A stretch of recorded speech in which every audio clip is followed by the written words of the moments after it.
سورۃ صاد، بسم اللہ الرحمن الرحیم، صاد والقرآن ذی الذکر۔ تین سورتیں قرآن مجید کی ایسی ہیں جو ایک حرف سے شروع ہوئی ہیں، ایک حرف مقطع کہیں گے، اب اسے مقطعات تو نہیں کہہ سکتے اس لیے کہ کئی حروف تو نہیں ہیں۔ ایک سورہ صاد ہے، ایک سورہ نون ہے اور ایک سورہ قاف ہے۔ یہ سورہ صاد جو ہے یہ اس گروپ میں ہے، اس میں جو ہم پڑھ رہے ہیں جس کا مرکزی مضمون ہے توحید۔ سورہ قاف پہلی سورت ہے ان دو گروپوں کی کہ جن کا مرکزی مضمون ہے آخرت اور انذار آخرت، اور سورۃ القلم بالکل ابتدائی دور کی ہے۔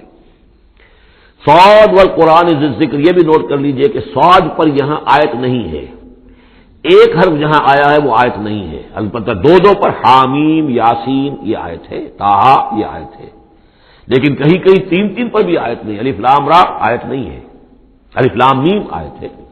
تو یہ ساری چیزیں جو ہے میں نے ابتدا میں جو تعارف قرآن پر تقریر کی تھی، یہ سب توقیفی چیزیں ہیں، یہ کسی کی اجتہاد کے نتیجے میں اور کسی گرامر کے اصول سے، کسی بیان کے اصول سے اس سے کوئی تعلق نہیں۔ توقیفی کا مطلب کہ حضور صلی اللہ علیہ وسلم کے بتانے پر موقوف ہے، جو آپ نے بتایا بس وہ ہے جو ہم مانیں گے۔ والقرآن ذی الذکر، اور قسم ہے اس قرآن کی جو ذکر والا ہے۔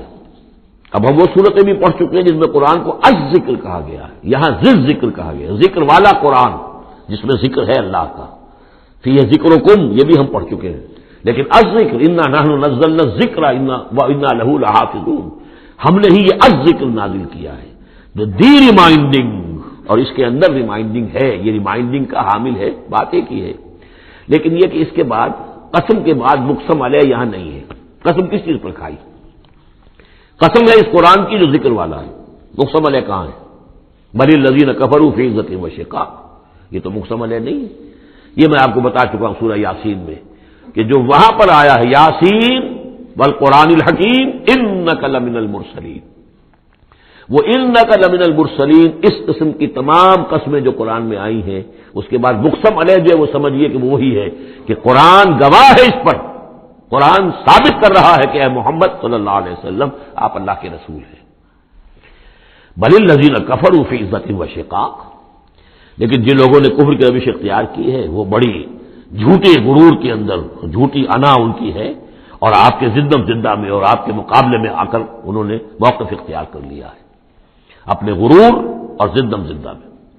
کم اہلکنا من قبلہم من قرن فنادوا، کتنی ہی ہم نے قوموں کو اس سے پہلے ہلاک کیا ہے، پھر وہ لگے چیخنے چلانے جب عذاب الہی آیا، ولا تحین مناص، حالانکہ پھر وہ وقت گزر چکا تھا کہ جس میں کوئی خلاصی ہو سکتی، یعنی جب موت آتی ہے، موت کے آثار شروع ہو جائیں تو انفرادی توبہ کا دروازہ بند، جب عذاب کے آثار شروع ہو جائیں تو پھر قوم کی توبہ کا فائدہ نہیں، ہاں سوائے قوم یونس، الا قوم یونس، واحد ایک مثال ہے۔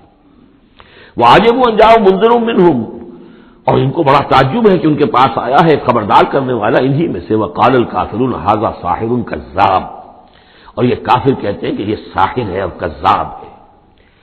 یہ دیکھ لیجئے یہ لفظ جو ہے یہ بہت ثقیل لفظ ہے، لیکن یہ قرآن مجید میں آیا ہے، اور یہ نوٹ کر لیجئے کہ اصل میں یہ چونکہ میں عرض کر چکا ہوں کہ چوتھے سال کے بعد یہ جو دو گروپ ہیں صورتوں کے، جن میں سے پہلے گروپ کی 8 صورتیں ہم پڑھ چکے ہیں اور دوسری کی 13 صورتوں میں سے اب ہم آگے آ گئے ہیں، ان میں 4 پڑھ چکے ہیں، سورہ سبا اور فاطر، یاسین اور صافات، 5ویں صورت یہ ہے صاد۔ یہ ہے سن 4 سے سن 8 تک کی بالعموم سوائے صافات کے۔ اس کو آپ نے دیکھا کہ 5 رکوعوں میں 182 آیات ہیں، وہ بالکل وہی انداز ہے، چھوٹی چھوٹی صورتیں، رکوع جو ہے 5 ہیں، 182 آیات ہیں، ایک رکوع کے اندر 53 آیات بھی ہیں، ایک رکوع کے اندر اس سورہ مبارکہ میں۔ بہرحال تو یہ صورت جو ہے اس وقت کی ہے جبکہ وہ جو کشاکش تھی عرب میں وہ شدت اختیار کر چکی تھی، لہذا ان کا اب ان پر جو حملہ حضور پر وہ کر رہے تھے وہ بھی اب شدید ہو چکا تھا۔ ابتدائی دور میں صرف کہا تھا مجنون، معلوم ہوتا ہے کوئی ان کا دماغی توازن ٹھیک نہیں رہا، کسی نے ہمدردانہ بھی کہا کہ معلوم ہوتا ہے کہ کچھ، جیسے ہم بھی کبھی کہتے ہیں کہ کوئی شخص چلہ کشی کرتا تھا، کوئی خشکی چڑھ گئی ہے، کیا ہو گیا ہے، اس طرح کا معاملہ ہو گیا ہے، یہ جایا کرتے تھے، بیٹھتے تھے وہاں غار حرا میں، پتہ نہیں کوئی آسیب آ گیا ہے یا کیا ہوا ہے، تو ہمدردی کے انداز میں بھی عتبہ ابن ربیعہ نے ایک مرتبہ کہا کہ بھتیجے میرے بڑے تعلقات ہیں، بڑے عاملوں سے کاہنوں سے میں واقف ہوں، واقعتاً آپ مجھے بتائیے اگر آپ کو اس طرح کا مسئلہ ہے تو میں کسی کاہن کو اور کسی عامل کو بلا کر آپ کا علاج کراؤں۔ تو کچھ ہمدردی بھی تھی، کچھ ویسے استہزاء بھی تھا، کچھ تمسخر بھی تھا، لیکن یہ کہ وہ انداز اور تھا. اب جو آ کر انداز ہو گیا، انہیں یہ خطرہ ہو گیا تھا کہ یہ تو بہت شدید ہمارے لیے اب جو صورتحال ہے، یہ تو اب یہ آندھی بن گئی ہے. ہم نے سمجھا تھا مشت غبار ہی ہے، بس یہ ریت کی ایک مٹھی ہے اور کچھ نہیں ہے. یہ تو ایک آندھی بن گئی، جھکڑ بن گیا، لہذا اس کا راستہ روکنا ضروری ہے. تو اب ان کا جو حضور پر ذاتی حملہ ہے وہ بھی سخت ہو گیا ہے. وقال الکافرون ھذا ساحر کذاب، انہوں نے کہا کہ یہ جادوگر ہے، جھوٹا ہے. اجعل الآلہۃ الہا واحدا، دیکھیے یہ ہے اصل مضمون توحید.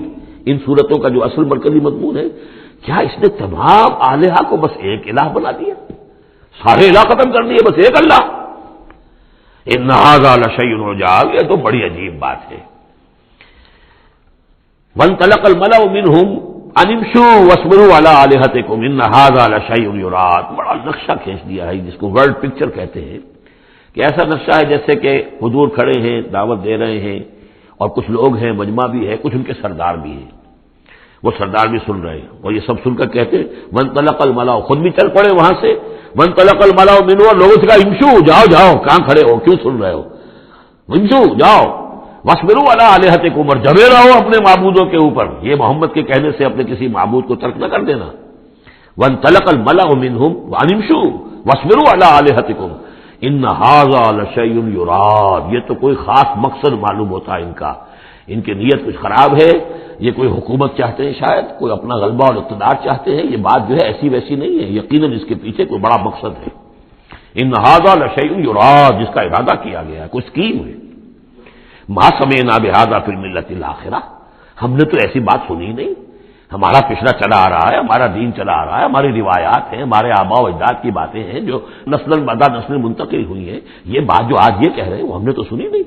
ان ھذا الا الاختلاف، یہ نہیں ہے مگر گھڑی ہوئی چیز ہے، خلق کی ہوئی چیز ہے. اختلاف باب افتعال خلق سے. انزل علیہ ذکر من بیننا، کیا انہیں پر یہ ذکر نازل ہونا تھا ہمارے مابین سے؟ کیا ہمارے اندر کوئی اور نہیں تھا؟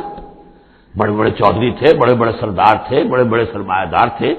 انزل علیہ ذکر من بیننا بل هم فی شک من ذکری، اصل بات یہ ہے کہ یہ میرے ذکر کے معاملے میں شک میں پڑ گئے ہیں. بل لما یذوقوا عذاب، بس اب تو جب ابھی انہوں نے چونکہ چکھی نہیں ہے میری کوئی مار، اس لیے انہیں شک ہے.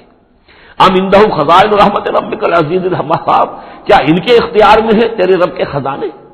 اللہ جو العزیز ہے، وہاب ہے، دینے والا ہے، کیا ان کا اختیار تھا کہ وہ ان سے پوچھ کر دیتا کہ رسالت کس کو دوں، نبی کس کو بناؤں؟ کیا ان کے پاس اس کا اختیار ہے؟ ام عندہم خزائن رحمت ربک العزیز الوہاب ام لہم ملک السماوات والارض وما بینہما فلیرتقوا فی الاسباب، تو کیا ان کے پاس ہے بادشاہی آسمانوں اور زمین کی، اور جو ان کے دونوں کے مابین ہیں ان سب کی فلیرتقوا فی الاسباب، تو چاہیے کہ رسیاں تان کر آسمان پر چڑھیں. جند ما ہنالک محذوب من الاحزاب، تو جیسے پہلی بہت سی قومیں ہلاک ہوئی ہیں، ایک یہ قوم بھی معلوم ہوتا ہے کہ اب اپنی ہلاکت کو دعوت دینے پر تل گئی ہے. جند ما هنالك محزوم من الاحزاب كذبت قبلهم قوم نوح وعاد وفرعون ذو الاوتاد وثمود وقوم لوط واصحاب الايكه اولئك الاحزاب ان كل الا كذب الرسل فحق عقاب. صدق اللہ العظیم. یہ بھی ایک لشکر ہے ان میں سے کہ جو اس سے پہلے ہلاک کیے جا چکے ہیں، ان کی قسمت میں بھی اب اسی طرح کی ہلاکت لکھی جا چکی ہے. اگلی آیتوں میں ذکر ہو رہا ہے جیسے قوم نوح، قوم ہود، اسی طریقے سے ذو الاوتاد، فرعون، ثمود اور قوم لوط، یہ سب ہلاک ہوئی ہیں. اسی طرح سے اب یہ قریش بھی جو ہے معلوم ہوتا ہے کہ اسی انجام سے دوچار ہونے کا فیصلہ کر چکے ہیں. کذبت قبلہم قوم نوح، جھٹلایا تھا ان سے پہلے قوم نوح نے اور عاد نے، وعاد وفرعون، اور فرعون ذو الاوتاد میخوں والا، کیونکہ ان کا لشکر بہت بڑا تھا تو جب وہ لاؤ لشکر کے ساتھ چلتے تھے تو بہت سے گھوڑوں پر اور خچروں پر تو صرف وہ جو کھوٹے ہوتے ہیں کہ جن سے کہ خیمے گاڑے جاتے ہیں اس کے لیے، تو وہی لدے ہوئے ہوتے تھے. وہ سمود اور قوم سمود، وہ قوم لوط، لوط کی قوم، وہ اصحاب الایکہ، اور یہ قوم شعیب جو بن والے تھے.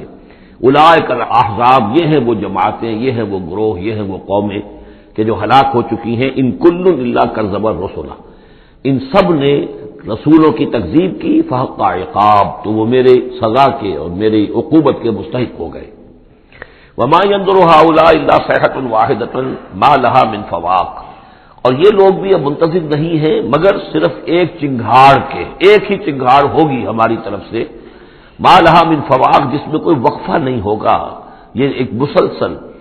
آپ دیکھیں کہ اگر کوئی زوردار آواز مسلسل چلے تو یہ انسان کی ہلاکت کا ذریعہ بن جائے گی. کبھی کبھی لاؤڈ سپیکر میں خرابی ہوتی ہے، اس کی گونج پیدا ہوتی ہے، بسا اوقات نماز کے دوران اس کا تجربہ ہوتا ہے، تو جو کیفیت پھر ہو جاتی ہے انسان کی، حالانکہ وہ چند سیکنڈز کی بات ہے، 1-2 منٹ کی بات ہے.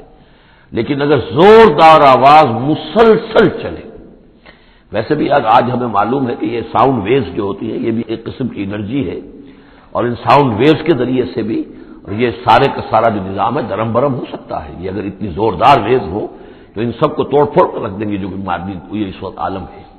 وما ينظر هؤلاء، مگر اللہ تعالیٰ کو کوئی اور بہت بڑا کوئی کام کرنے کی ضرورت نہیں ہوتی قوموں کو ہلاک کرنے کے لیے.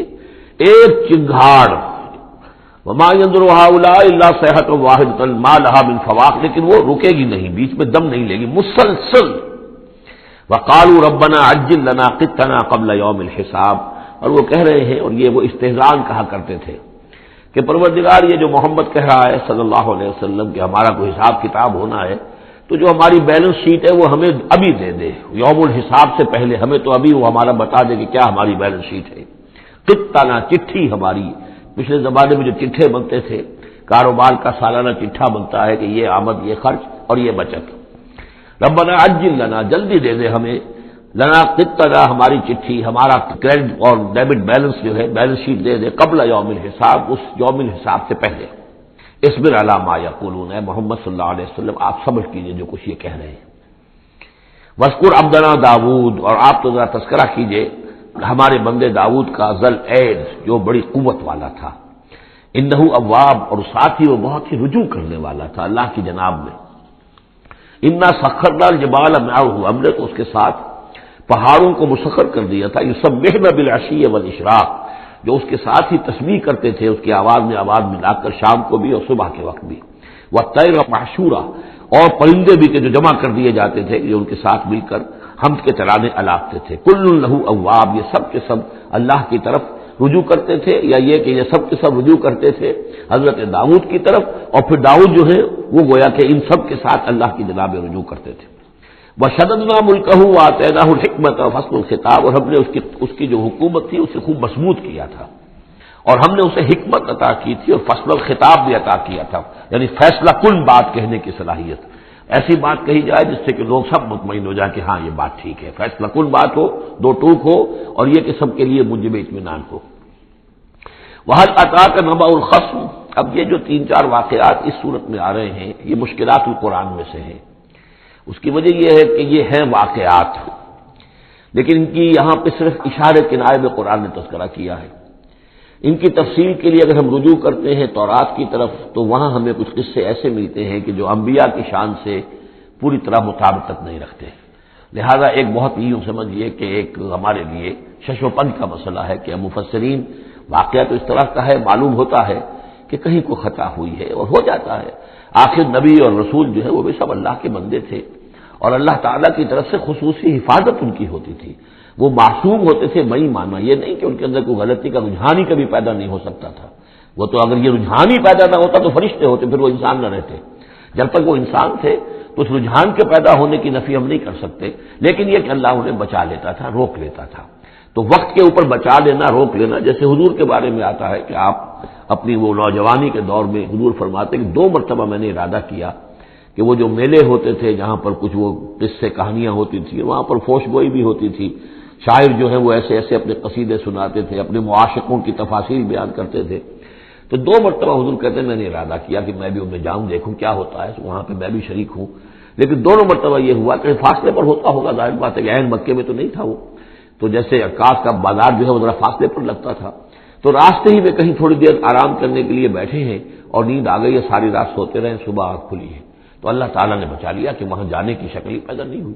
حالانکہ ابھی نبوت آپ کو، ویسے تو نبی پیدائشی نبی ہوتے ہیں، نبوت تو حضور فرماتے ہیں کہ مجھے مل چکی تھی جبکہ ابھی آدم کی روح جو ہے وہ ان کے جسد میں پھونکی نہیں گئی تھی. والآدم بین الروح والجسد، تو عالم ارواح میں بھی نبی کی روح جو ہے وہ تو اسی امتیازی شان کے ساتھ تھی.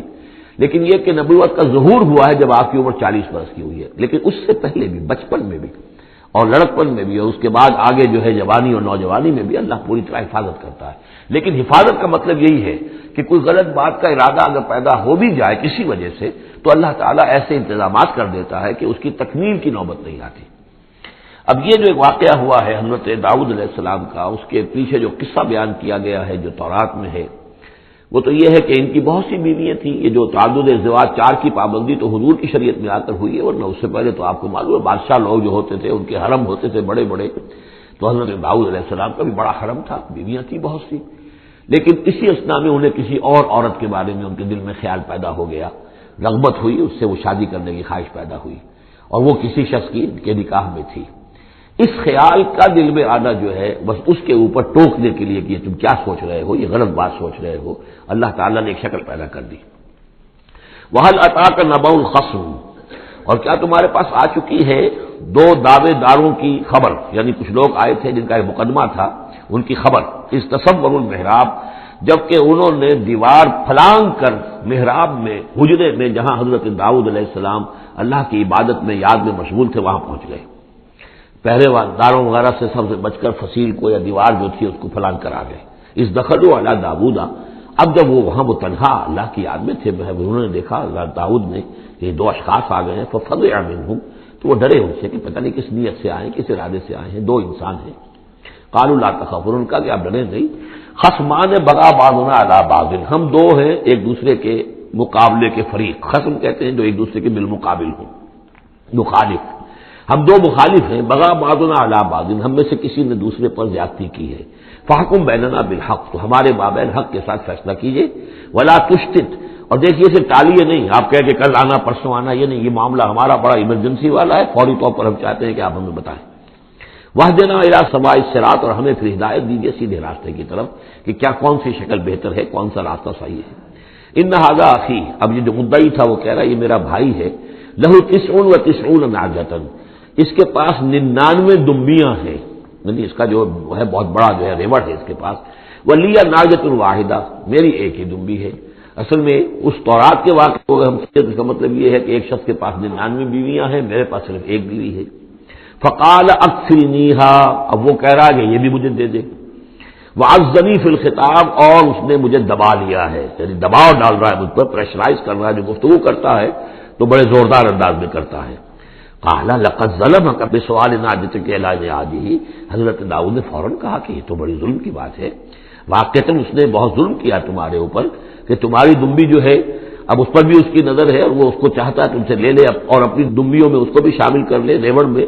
وَإِنَّ كَثِيرًا مِنَ الْخُلَطَاءِ لَيَبْغِي بَعْضُهُمْ عَلَى بَعْضٍ، اور یقیناً جن لوگوں کا معاملہ مشترک ہوتا ہے، قریبی رشتہ دار ہوتے ہیں، قرابت دار ہوتے ہیں، جس کو پنجابی میں شریکہ کہتے ہیں، یہ شریکے والوں میں ہوتا ہی ہے کہ ایک دوسرے پر کوئی زیادتی کر بیٹھتے ہیں۔ وَإِنَّ الْخُلَطَاءَ كَثِيرًا مِنَ الْخُلَطَاءِ لَيَبْغِي بَعْضُهُمْ عَلَى بَعْضٍ، کوئی ایک دوسرے پر زیادتی کر بیٹھتے ہیں، إِلَّا الَّذِينَ آمَنُوا وَعَمِلُوا الصَّالِحَاتِ، سوائے ان کے جو صاحب ایمان ہوں اور نیک عمل والے ہوں، وَقَلِيلٌ مَا هُمْ، اور ایسے لوگ بہرحال کم ہوتے ہیں، زیادہ تعداد میں نہیں ہوتے۔ وَظَنَّ داؤد أَنَّمَا فَتَنَّاهُ، اس پر اچانک خیال آیا داؤد کو کہ یہ تو اصل میں سارا معاملہ جو ہے اللہ تعالیٰ نے مجھے آزمایا ہے، اللہ تعالیٰ نے در حقیقت مجھے متنبع کرنے کے لیے یہ ساری صورتحال جو پیدا فرمائی ہے۔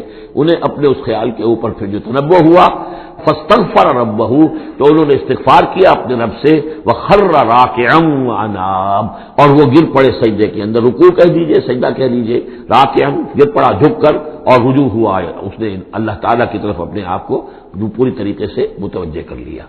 یہ آیت سجدہ ہے۔ یہ جو بھی اسرائیلی روایت اس سلسلے میں آئی ہے اس کے ضمن میں حضرت عبداللہ ابن عباس رضی اللہ تعالیٰ عنہ کا ایک اثر بھی موجود ہے اسی نوعیت کا، یعنی ان کا قول بھی موجود ہے۔ اب یہ نہیں کہا جا سکتا کہ وہ مرفوع انہوں نے سنا ہو حضور سے، یا یہ کہ وہ صرف جو ہے روایت انہوں نے یہود سے سنی ہو اور اسی کو بیان کر دیا ہو، واللہ عالم۔ لیکن میں یہ سمجھتا ہوں کہ یہ چیز جیسے کہ ہم پڑھ چکے ہیں اس سے پہلے سورہ احزاب میں، حضور سے کہا گیا کہ اب آپ مزید شادی نہیں کریں گے، وَلَوْ أَعْجَبَكَ حُسْنُهُنَّ، وہاں پر بھی کوئی پردہ تو نہیں ڈالا گیا۔ ہو سکتا ہے کہ کوئی خاتون جو ہے آپ کی طبیعت میں آمادگی پیدا ہو جائے کہ آپ اس سے نکاح کریں، لیکن اب آپ خواہ وہ آپ کو پسند بھی آ جائیں لیکن آپ اب نکاح نہیں کریں گے۔ تو یہ جو انسانی تقاضے ہیں، ظاہر بات ہے کہ انبیاء کا معاملہ جو ہے جیسے کہ میں نے عرض کیا، بشریت تو ان کے ساتھ ہوتی ہے، اور بشری تقاضے بھی ہوتے ہیں. لیکن نبی معصوم ہوتا ہے اس معنی میں کہ ان کا اس طرح کا کوئی اگر خیال ہو بھی جائے تو اس کی تکمیل اللہ نہیں ہونے دیتا، حفاظت کر لیتا ہے. اسی کا نام ہے عصمت انبیاء. فغفرنا لہ ذلک، تو ہم نے وہ جو بھی معاملہ تھا ہم نے معاف کر دیا اسے. وَإِنَّ لَهُ عِندَنَا لَزُلْفَىٰ، اور وحسن مآب، اور یقیناً ہمارے پاس داؤد کے لیے بہت اونچا مرتبہ ہے اور بہت اچھا ٹھکانہ ہے، جہاں وہ جب لوٹ کر آئے گا تو بہت اعلیٰ مقام ہم عطا کریں گے. یا داؤد انا جعلناک خلیفۃ فی الارض، ہم نے کہا کہ اے داؤد ہم نے تمہیں زمین میں خلیفہ بنایا ہے، تمہیں حاکم بنایا ہے. فاحکم بین الناس بالحق، تو لوگوں میں جو فیصلے کرو معاملات کے حق کے ساتھ کرو. ولا تتبع الہویٰ، اور دیکھو اپنی خواہش کی پیروی نہ کرو. فیضلک عن سبیل اللہ، اگر اپنی خواہش کی پیروی کرو گے پھر تو وہ تمہیں لازماً گمراہ کر دے گی، بھٹکا دے گی اللہ کے راستے سے. ان الذین یضلون عن سبیل اللہ لہم عذاب شدید، یقیناً وہ لوگ جو بہک جاتے ہیں یا بھٹک جاتے ہیں اللہ کے راستے سے ان کے لیے تو بڑا سخت عذاب ہے. بما نسوا یوم الحساب، یہ بھٹکنا ہوتا اسی لیے ہے کہ انہیں آخرت یاد نہیں رہتی، بس سبب اس کے کہ وہ بھول جاتے ہیں حساب کے دن کو. وہ یوم آخر اگر یاد رہے، آخرت کی زندگی کا یقین رہے تو پھر انسان جو ہے سیدھا رہتا ہے. وما خلقنا السماء والارض وما بینہما باطلا، اور ہم نے جو کچھ کے آسمانوں میں ہے اور زمین میں ہے اور جو کچھ ان کے مابین ہے اسے بیکار پیدا نہیں کیا. اب یہ وہی لفظ آ گیا ہے دوبارہ جو سورہ آل عمران میں تھا، ربنا ما خلقت ھذا باطلا سبحانک فقنا عذاب النار. اس کے علاوہ سورہ مومنون میں آ چکا ہے، افحسبتم انما خلقناکم عبثا وانکم الینا لا ترجعون. تو یہ عبث اور بیکار کام کرنا اللہ کی شان سے بہت ہی یوں سمجھیے کہ بعید ہے. ذالک ظن الذین کفروا، یہ گمان تو ان لوگوں کا ہے جنہوں نے کفر کیا ہے. فویل للذین کفروا من النار، تو ہلاکت اور بربادی اور تباہی ہے ان کافروں کے لیے آگ کی. ام نجعل الذین آمنوا وعملوا الصالحات کالمفسدین فی الارض، ذرا یہ سوچیں کیا ہم ان لوگوں کو جو ایمان لائے اور جنہوں نے نیک عمل کیے بنا دیں گے ویسا جیسا کہ وہ لوگ ہیں کہ جنہوں نے زمین میں فساد مچایا. یعنی یہ سوچو کہ دنیا میں کچھ لوگ ہیں نیکوکار ہیں، بھلائی کے کام کر رہے ہیں، کچھ ہیں بدماش ہیں، شریر ہیں، بد امنی پیدا کرتے ہیں، لوٹ مار کرتے ہیں، لوگوں پر ظلم کرتے ہیں. تو اگر آخرت نہ ہو تو پھر تو بڑا ظلم ہو گیا. یہ نیکوکار تو گھاٹے میں رہ گئے، بدماش ایش میں رہے، جن کے لیے کوئی اسکروپلز نہیں ہے، کوئی اصول نہیں ہے، ان کے لیے نہ دیانت ہے نہ امانت ہے، کچھ نہیں ہے. جہاں داؤ لگ جائے، جہاں ہاتھ پڑ جائے وہ حاصل کرنے کے لیے تیار ہے، اپنی تمام خواہشات کی جو ہے وہ تکمیل کرنے کے لیے ہر دم جو ہے وہ تیار ہے. دیکھتے نہیں جائز ہے کہ ناجائز ہے، تو وہ تو پھر نفع میں رہے. اگر کوئی آخرت نہیں ہے تو پھر نفع میں وہ رہے، گھاٹے میں یہ رہے. جو بیچارے بچ بچ کر چلتے، کسی کا دل نہ میں دکھا دوں، کسی کا حق نہ مار لوں، کسی پر زیادتی نہ کر بیٹھوں، میں حلال کھاؤں، جائز کھاؤں، محنت سے اور سچ بولوں، جھوٹ نہ بولوں، وہ تو پھر گھاٹے میں رہیں گے. آخرت ہونا لازمی ہے. اس کا تو مطلب یہ کہ پھر دنیا بیکار پیدا ہوئی. اگر آخرت نہیں ہے تو پھر انسانی زندگی کا خصوصاً انسان میں جو اخلاقی حص ہم نے پیدا کی ہے، یہی تو ہے جو حیوان میں اور انسان کے درمیان بہت بڑا فرق ہے. ان کی جبلت ہے صرف، باقی کوئی اخلاقی حص ان کے اندر نہیں. لیکن انسان کے اندر تو اخلاقی حص ہے، جبلت بھی ہے اور اخلاقی حص بھی ہے. تو اس اخلاقی حص کا نتیجہ کیا نکلا؟ الٹا نکل رہا ہے. تو نتیجہ دلغوف ہونا چاہیے. ام نجعل الذین آمنوا وعملوا الصالحات کالمفسدین فی الارض ام نجعل المتقین کالفجار، کیا ہم اپنے متقی بندوں کو برابر کر دیں گے ان فاجروں اور فاسقوں کی؟ کتاب انزلناہ الیک مبارک، یہ کتاب ہے قرآن جو ہے نبی ہم نے آپ پر نازل کی ہے، مبارک بہت بابرکت ہے. یہ برکت کے لفظ کو یہاں سمجھ لیجئے. برکہ عربی زبان میں کہتے ہیں کسی شے میں سے اس کے خیر کو نکالنے والی شے، وہ برکت ہے. کوئی شے پوٹینشلی آپ میں ہے لیکن یہ کہ وہ ڈورمنٹ پڑی ہوئی ہے، سوئی ہوئی ہے اور اس کو آپ ایکسپلائٹ نہیں کر رہے، استعمال نہیں کر رہے، آپ کو اس کا شعور بھی نہیں ہے، احساس بھی نہیں ہے. کوئی شے جو آپ کو اس کا احساس دلا دے، پھر آپ اپنی صلاحیت کو استعمال کریں، ایکسپلائٹ کریں، اسے بروئے کار لائیں، وہ شے برکت والی ہوئی. تو یہ لفظ آتا ہے قرآن مجید میں، یا تو بام مبارکہ، باران رحمت، بارش برستی ہے، زمین میں وہ پوٹینشیل رویدگی موجود ہے، ڈورمنٹ ہے، بیج پڑے ہوئے، پانی آتا ہے، جذب ہوتا ہے، آسموسس شروع ہوتا ہے، پانی داخل ہوتا ہے بیج کے اندر، وہاں کو حرکت شروع ہوتی ہے، اب وہاں سے وہ جو رویدگی نکل رہی ہے اور وہ بیج جو ہے اس سے اب 2 پتیاں نکلی ہیں. تو مام مبارکہ. اسی طرح یہ کتاب مبارک ہے اس معنی میں کہ انسان کے اندر اللہ نے جو خیر ودیت کیا ہوا ہے، موجود ہے، اس کی روح میں ہے. ہے نور تجلی بھی اسی خاک میں پنہاں، غافل تو نرا صاحب ادراک نہیں ہے، وہ ہے تمہارے اندر، لیکن یہ کہ وہ ڈورمنٹ ہے، اس کو نکال کر برآمد کرنا، اس کو سامنے لانا، اس نیکی کو بروئے کار لانا، اس روح کی اور روحانیت جو ہے اس کی نشو و نما، اس کا پروان چڑھنا، یہ اس کتاب کا نتیجہ ہے۔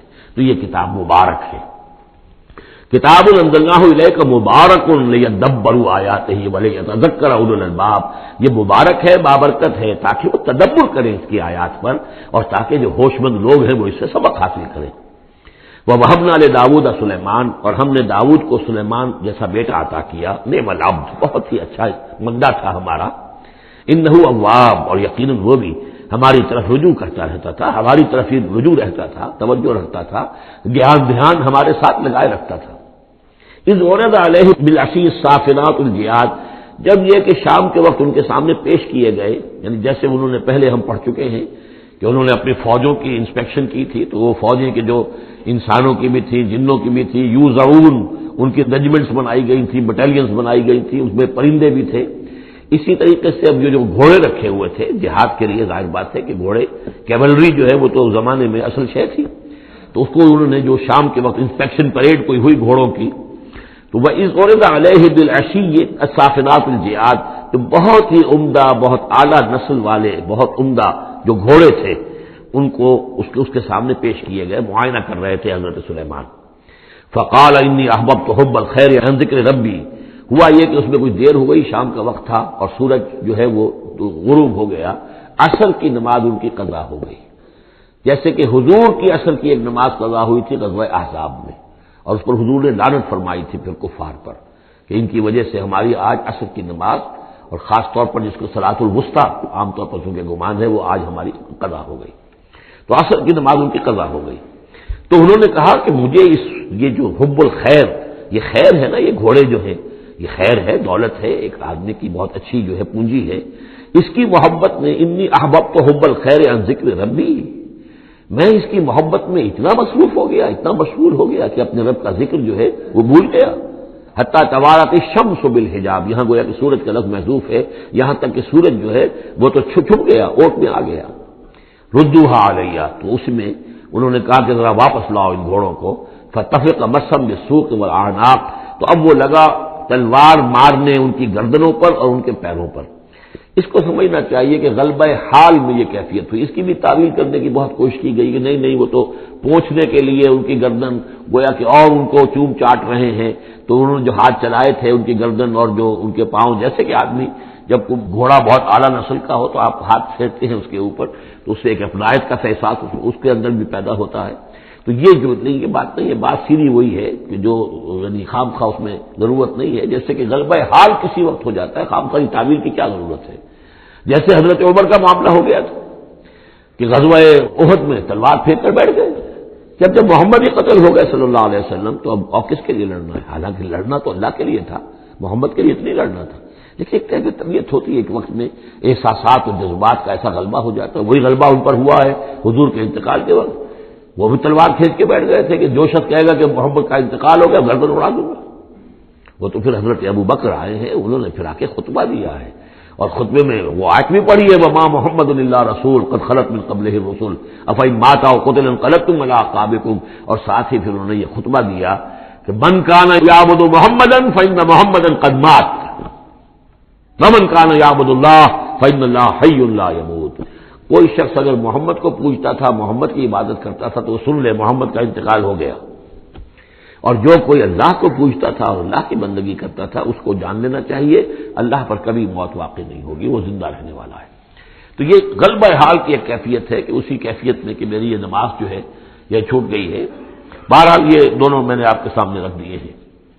وَلَقَدْ فَتَنَّا سُلَيْمَانَ وَأَلْقَيْنَا عَلَىٰ كُرْسِيِّهِ جَسَدًا ثُمَّ أَنَابَ، اس معاملے میں تو ایک جو ہے یعنی مرفوع حدیث موجود ہے جس کا کہ اب ذکر ہو رہا ہے یہاں پر، حضرت سلیمان سے ایک اور بھی ایک موقع پر اسی طریقے کا کہ یہ خطا کہہ دیجیے، جیسے کہ خطا حضور سے ہو گئی تھی، سورہ کہف میں ہم پڑھ چکے ہیں کہ جب سوال کیا گیا بتائیے کون ہیں اصحاب کہف، کون تھے، ان کا واقعہ کیا ہے، اور وہ ذوالقرنین کون، آپ کہتے ٹھیک ہے میں کل بتا دوں گا، اس لیے کہ روزانہ حضرت جبرائیل آتے تھے، میں پوچھ لوں گا اور مجھے جواب مل جائے گا، میں تمہیں دے دوں گا، لیکن کئی دن تک حضرت جبرائیل نہیں آئے۔ اب پھر دیکھیے کہ آپ کی جان جو ہے وہ ضیق میں آ گئی کہ نہیں آ گئی؟ لوگوں نے تالیاں پیٹ دی، بس چھٹی گم ہو گئی، کہاں اب تمہاری وہ وحی اور کہاں تمہارے پاس وہ ذریعہ علم؟ اس کے بعد پھر وحی نازل ہوئی تو ساتھ ہی وہ آیت بھی سورہ کہف میں نازل ہوئی، وَلَا تَقُولَنَّ لِشَيْءٍ إِنِّي فَاعِلٌ ذَلِكَ غَدًا إِلَّا أَن يَشَاءَ اللَّهُ، آئندہ کبھی اے نبی کسی بھی کام کے بارے میں کبھی ہرگز یہ نہ کہیے گا یہ کام میں کل کر دوں گا مگر اس استثناء کے ساتھ اگر اللہ نے چاہا، انشاءاللہ، اگر انشاءاللہ میرا ارادہ ہے انشاءاللہ میں یہ کام کر دوں گا، انشاءاللہ کے بغیر۔ ہم لوگ جو کہتے رہتے ہیں تو ہماری کوئی حیثیت نہیں ہے کہ اس پر پکڑا جائے ہمیں، لیکن جو بڑے لوگ ہوتے ہیں، جو عظیم شخصیات ہوتی ہیں، تو ان کے لیے یہ معاملہ جو ہے وہ اتنا ہی سخت ہوتا ہے اللہ کا، پھر ان کی گرفت بھی ہوتی ہے تو چھوٹی چیز پر ہوتی ہے، بڑے لوگوں کی چھوٹی چیز پر بھی بڑی سخت گرفت ہوتی ہے، یہ قاعدہ قانون ہے۔ تو اسی طرح کا معاملہ انشاءاللہ ہی کہنے کا معاملہ ہو گیا ہے کہ جو بھول گئے یا کسی وجہ سے حضرت سلیمان کا اصل میں ان کا کوئی معاملہ ہوا، اپنے کچھ سپہ سالاروں سے ناراض ہوئے ان سے، اور انہوں نے سمجھا کہ شاید تم یہ سمجھتے ہو کہ میری جو طاقت اور حکومت ہے وہ تمہارے ہی بل پر قائم ہے، میں آج اپنی تمام ازواج کے پاس جاؤں گا اور ان سب سے میں صحبت کروں گا اور سب سے جو ہے وہ اولاد ہوگی اور میرے اتنے جو ہیں وہ جوان ہاتھ پھر پیدا ہو جائیں گے تاکہ یہ کہ میں تمہارا شاید اتنا پھر میں دستے نگر نہ رہوں۔ اس طرح سے انہوں نے کچھ کہا اور ساری اس ایک رات میں اپنی تمام بیویوں کے ساتھ انہوں نے صحبت کی، لیکن یہ کسی بیوی کو حمل نہیں ہوا، ایک کو ہوا تو اس کا بھی کوئی بچہ جو ہے ادھورا سا، وہ 7 ماسا ہوگا 6 ماسا ہوگا، وہ پیدا ہوا، دائی نے لا کر ان کے تخت پر رکھ دیا، اور شاید اس کا چرچا بھی ہو گیا تھا کہ انہوں نے یہ بات کہی تھی، تو اب پورے گویا کے درباریوں میں بھی اس کی شہرت تھی کہ دیکھیں اب کیا ہوتا ہے ان کے ساتھ، تو اس معاملے میں انہیں کچھ سبکی اٹھانی پڑی، وہ ہے واقعہ یہاں بیان ہو رہا ہے۔ وَلَقَدْ فَتَنَّا سُلَيْمَانَ، اور اسی طرح ہم نے فتنے میں ڈالا تھا سلیمان کو، وَأَلْقَيْنَا عَلَىٰ كُرْسِيِّهِ جَسَدًا ثُمَّ أَنَابَ، اور ہم نے اس کے تخت پر ایک ایسا جسد لا کر لوتھڑا سا ڈال دیا تھا، وہ دائی نے لا کر ڈالا کہ یہ وہ آپ کی جو تھی قسم، اس کا یہ نتیجہ ہے اللہ کی طرف سے۔ لیکن یہ کہ بہرحال انہوں نے اس پر بھی توبہ کی، بلکہ یہاں تک روایت میں آتا ہے کہ فرشتے نے یاد بھی دلانے کی کوشش کی انہیں کہ انشاءاللہ کہیے، لیکن کیا اس وقت کیا کیفیت تھی ان کی جذباتی کہ انہوں نے وہ بات نہیں کہی، اور اس پر پھر اللہ تعالیٰ نے گویا کہ تنبیہ کرنا ضروری سمجھا۔ قال رب اغفر لی وہب لی ملکا، اب اس پر انہوں نے اللہ سے اناب رجوع کیا اور دعا کی پروردگار مجھے معاف فرما دے میری خطا، وہب لی ملکا لا ينبغی لأحد من بعدی، اور مجھے ایسی حکومت عطا فرما، تیرا جو مجھ پر کرم ہے اور میرے والد پر جو کرم تو نے کیا، جو ہم دونوں پر احسانات کیے ہیں، یہ دعا ہم پڑھ چکے ہیں، رب اعوذنی ان اشکر نعمتک التی انعمت علی وعلی والدی وان اعمل صالحا، یہ حضرت سلیمان کی دعا پہلے آ چکی ہے۔ وَهَبْ لِي مُلْكًا لَا يَنبَغِي لِأَحَدٍ مِّن بَعْدِي، مجھے ایسی حکومت عطا فرما کہ جو میرے بعد کسی اور کے لیے ممکن نہ ہو۔ اور یہ واقعہ ہے کہ ان کی جو حکومت تھی وہ جنات پر بھی تھی، ان کی حکومت ہوا پر بھی تھی، ان کا قانون پرندوں پر بھی چل رہا ہے، اس اعتبار سے واقعتاً یہ مثالی ہے ایک معاملہ، لا ينبغی لأحد من بعدی، میرے بعد پھر کسی اور کو اس طرح کی حکومت نہ ملے، تو اس طرح کی حکومت پھر اللہ تعالیٰ نے کسی اور کو نہیں دی۔ اللہ نے ان کی اس دعا کو قبول فرمایا، انک انت الوہاب، یقیناً تو ہی ہے دینے والا عطا کرنے والا۔ فسخرنا له الریح تجری بامرہ رخاء حیث اصاب، تو ہم نے ہوا کو بھی اس کے لیے مسخر کر دیا، اس کے حکم پر وہ چلتی تھی، اس کے حکم سے چلتی تھی بڑی ہی نرمی اور آہستگی کے ساتھ جہاں بھی وہ پہنچنا چاہتا تھا، یعنی ہوا کی ڈائریکشن بھی ان کے اختیار میں، اور وہ ہوا جو ہے پھر ان کے سفینوں کو لے کر سمندروں کے اندر بھی جدھر وہ جانا چاہتے تھے وہ آرام کے ساتھ لے کر جاتی تھی۔ وشیاطین کل بناء وغواص، اور ہم نے مسخر کر دیے تھے اس کے لیے وہ شیاطین یعنی جنات، کل بناء جو سب کے سب بنانے والے تھے، عمارتوں کے بنا، بنا کہتے معمار کو۔ حسن البنا شہید رحمۃ اللہ علیہ، ان کا خاندانی پیشہ جو ہے وہ معمار خاندان سے تھے، اور عربوں میں کوئی اس میں آر نہیں ہوتا۔ آپ سعودی عرب میں جائیں گے سقا، اب وہاں پہ کوئی صاحب ہوں گے جن کے جد امجد جو ہے وہ حرم کے اندر کہیں پانی پلاتے تھے لوگوں کو، ساقی کے کام کر سقا، وہ اپنے نام کے ساتھ سقا لکھتے، انہیں کوئی وہ نہیں۔ خباز نان بھائی خاندان چلا رہا ہے، خبازوں کا خاندان ہے، نان بھائی ہے، تو کام کے اندر تو پیشے میں عیب نہیں رکھیے نہ فرحات کو نام، سیدھی سی بات ہے۔ تو وہ بننا وہ ان کے لیے تھے معمار، وغواص اور غوطہ خور، غوطہ کرنے والے، سمندروں میں غوطہ لگا کر اور وہاں سے موتی وغیرہ نکالنے والے، وآخرین مقررین فی الاسفاد، جو لوگ تو رہتے تھے، اور کچھ اور قوم ہوتی تھی کہ جو جکڑی ہوئی زنجیروں میں، یہ جنات کی طاقت جو ہے ایک نفری وہ ہوتی تھی جو رکھی رہتی تھی کہ جہاں ایمرجنسی میں ضرورت ہو تو پھر ان کو وہاں سے استعمال کیا جائے. ھذا عطاؤنا، اور ہم نے ان سے کہہ دیا تھا اے سلیمان یہ ہماری عطا ہے تمہارے لیے، فمنن او امسک، چاہو تو یہ تقسیم کرو لوگوں کے اندر، لوگوں پر احسان بھی کرو، اور چاہو تو اپنے پاس رکھو بغیر حساب. بہرحال ہم نے اس پر حساب کوئی نہیں رکھا، ہم تم سے اس پر کوئی حساب نہیں لیں گے. وَإِنَّ لَهُ عِندَنَا لَزُلْفَىٰ وَحُسْنَ مَآبٍ، اور یقیناً اس کے لیے ہمارے پاس بہت اونچا رتبہ بھی ہے اور بہت عمدہ ٹھکانہ بھی ہے. جب وہ لوٹ کر آئیں گے تو ان کو وہاں پر بہت عمدہ ٹھکانہ ملے گا.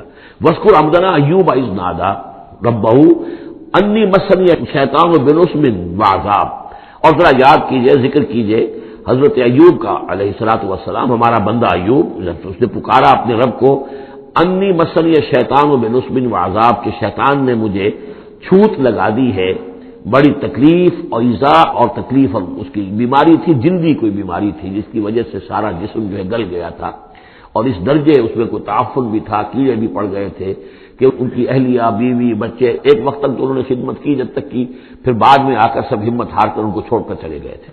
تو گویا کہ اس قسم پرسی کے عالم میں پھر انہوں نے یہ دعا کی. تو اللہ تعالیٰ نے فرمایا کہ ارکض برجلک، ذرا اپنا پاؤں مارو زمین پر، ھذا مغتسل، یہ اب تمہارے اس ایڑی کے زور سے جو چشمہ ہم نے نکال بہایا ہے یہ تمہارے نہانے کے لیے ہے، بارد و شراب، ٹھنڈا ہے، اور پینے کے لیے بھی ہے.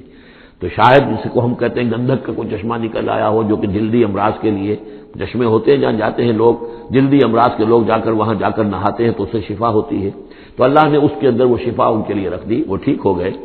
وَوَهَبْنَا لَهُ أَهْلَهُ وَمِثْلَهُم مَّعَهُمْ، اب پھر ان کی اولاد بھی اور ان کی اہل و عیال سب واپس بھی آ گئے، اور یہ کہ مزید بھی ہم نے انہیں اور اہل و عیال عطا کیے. مِثْلَهُم مَّعَهُمْ رحمتًا مِنَّا، یہ سب ہماری جانب سے رحمت کا مظہر تھا، وذکریٰ، اور یاد دہانی اور نصیحت، لِأُولِي الْأَلْبَاب، ہوش مند لوگوں کے لیے. وَخُذْ بِيَدِكَ رِزْقًا، کسی موقع پر اپنی بیوی سے ناراض ہو کر ان کا تھا کہ میں تمہیں 100 کوڑے لگاؤں گا یا 100 تمہیں ماروں گا کمچیاں، تو غصے میں آ کر اب وہ قسم کھا لی اس کے اوپر. لیکن یہ کہ اب جب ٹھیک ہو گئے، بیوی بھی آ گئی، اب کیا کریں، وہ اس قسم توڑیں یا اس قسم کا کیا شکل کریں. تو اللہ نے اس کے لیے بھی انہیں ایک شکل بتا دی کہ سیکوں کا ایک تھبا لے لو، جیسے جھاڑوواں ہوتی تھی پرانے زمانے میں، تو اس میں وہ 100 اگر سیکے ہیں تو وہ لے لو. خود بیدک رزقا، تم لے لو اپنے ہاتھ میں سیکوں کا ایک مٹھا، فضرب بہ، اور اس سے ایک ضرب لگا دو، ولا تحنس، اس سے یہ کہ تمہاری وہ قسم ٹوٹے گی نہیں، وہ 100 وہ جو ہے کمچیاں ایک ہی مرتبہ لگ جائیں گی. انا وجدناہ صابرا، ہم نے اسے اپنا صبر کرنے والا بندہ پایا. نعم العبد، کیا ہی عمدہ وہ اچھا بندہ تھا ہمارا. انہ اواب، یقیناً وہ بھی ہماری طرف رجوع کرنے والا انسان تھا. واذکر عبادنا ابراہیم و اسحاق و یعقوب اولی الایدی والابصار، اور تذکرہ فرمائیے ہمارے بندوں ابراہیم کا اور اسحاق کا اور یعقوب کا، وہ بھی تھے بڑے ہاتھوں والے، یعنی بڑے ان کے قوتوں والے، والابصار، اور آنکھوں والے، مشاہدہ بھی، غور و فکر بھی، ہاتھوں والے بھی، طاقت والے بھی. انا اخلصناہم بخالصۃ ذکر الدار، ہم نے ان سب کو خالص کر لیا تھا ایک خالص شے کے لیے. ایک خالص شے کون سی ہے؟ آخرت کے گھر کی یاد دہانی، یعنی وہ لوگوں کو ہمیشہ متوجہ کرتے رہتے تھے کہ اصل زندگی آخرت کی زندگی ہے. انا اخلصناہم بخالصۃ، ایک خالص شے کے لیے ہم نے انہیں خالص کر لیا تھا. یعنی ان کی زندگی میں اب ایک ہی، جیسا کہ میں نے بارہا عرض کیا ہے کہ جو اللہ کا بندہ اس مقام پر پہنچ جائے، پھر واقعہ یہ ہے کہ اسے دنیا کی دولت سے دلچسپی نہیں، دنیا کی کسی اور دوسری چیز کی طرف رغبت نہیں. اس کے وقت کا، اس کا ایک ایک منٹ، اس کی توانائی جو بھی اللہ نے اس کو دی ہے، اس کا خون کا ایک ایک قطرہ وقف ہو جاتا ہے پھر اس کام کے لیے کہ خلق خدا کو خدا کی طرف بلائے، اللہ کی طرف بلائے، اور انہیں بچائے آخرت کے انجام سے، برے انجام سے. اس کے سوا کیا ہو؟ جیسے ہمارے شیخ معین الدین اجمیری رحمۃ اللہ علیہ، وہ آئے تھے ہندوستان میں، اگر اس وقت آ کر بیٹھے ہیں اجمیر میں، جبکہ اجمیر ابھی جو ہے وہ کفر کا گڑھ تھا، راجپوتوں کا مرکزی مقام. اس لیے کہ شیخ علی حجویری جو لاہور میں ہیں، جن کو داتا گنج بخش کہتے ہیں، وہ تو اس وقت آئے ہیں لاہور میں جبکہ لاہور اسلامی حکومت میں شامل ہو چکا تھا. لیکن یہ معین الدین اجمیری، کیونکہ ابھی تک مسلمانوں کی حکومت وہاں تک نہیں پہنچی تھی، جو سمجھیے اجمیر جو ہے وہ تو راجپوتوں کا گڑھ، اور اس میں جو ہے وہاں جا کر بیٹھ کے اللہ کا بندہ اور دعوت دے رہا ہے. اور کاروبار تو وہ کرنے نہیں آئے تھے وہ، بلکہ یہ کہ اللہ کی طرف بلانا. تو اس کے لیے ہم نے خالص کر لیا تھا. جو بھی اللہ کا بندہ اپنے آپ کو اس کے لیے خالص کر لے، وہ گویا کہ اللہ تعالیٰ کے مصطفین میں سے ہو جاتا ہے. وہ لفظ آ رہا ہے. انا اخلصناہم بخالصۃ ذکر الدار وانہم عندنا لمن المصطفین الاخیار، اور یقیناً وہ ہمارے نزدیک وہ بڑے چنے ہوئے لوگ ہیں، اچھے لوگوں میں سے، نیک لوگوں میں سے چنے ہوئے لوگ، چنیدہ لوگ۔ جو شخص اپنی زندگی کا ہدف اسی کو بنا لے، مقصد اسی کو بنا لے، جینا مرنا اسی کے لیے ہو جائے، تو ظاہر بات ہے کہ اللہ تعالیٰ کے یہاں پر اس کا اونچا مقام ہے۔ وَاذْكُرْ إِسْمَاعِيلَ وَالْيَسَعَ وَذَا کیفل، اور ذکر کیجئے اسماعیل کا بھی اور یسع یاس۔ اب ان کے بارے میں صحیح طور پہ ہم کچھ نہیں کہہ سکتے، یہ دو جو ہیں یسع اور ذوالکفل، ذوالکفل کے بارے میں تو میں عرض کر چکا ہوں کہ ایک گمان یہ ہے اور مجھے اس سے اتفاق ہے کہ یہ گوتم بدھ کی طرف اشارہ ہے، وہ اللہ کے نبی تھے۔ ذوالکفل پہ یہاں پہ سے بدل گیا ہے، کپل وستو کا شہزادہ، سدھارتھا گوتما بدھا۔ بدھا تو اصل میں اس کا لقب ہے جو بعد میں بن گیا ہے، سدھارت اس کا نام تھا، سدھارتھا گوتما بدھا، اور کپل وستو کی ریاست تھی، اس کا یہ شہزادہ تھا۔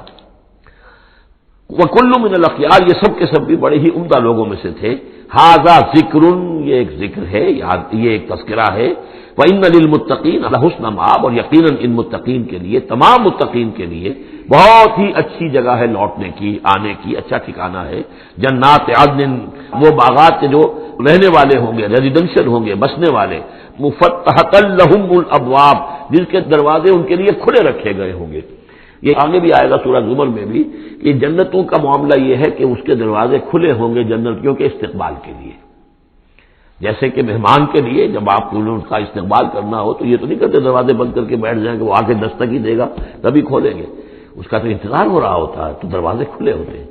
لیکن جہنم کے بارے میں یہ آتا ہے کہ جب مجرم پہنچ جائے گا، جیسے جیل کا دروازہ ہوتا ہے، جب وہاں پہنچ جائے گا پھر وہ دروازے کھولے جائیں گے۔ یہ مضمون جو ہے سائملٹینیس کنٹراسٹ کی شکل میں جو ہے وہ آئے گا سورہ زمر میں۔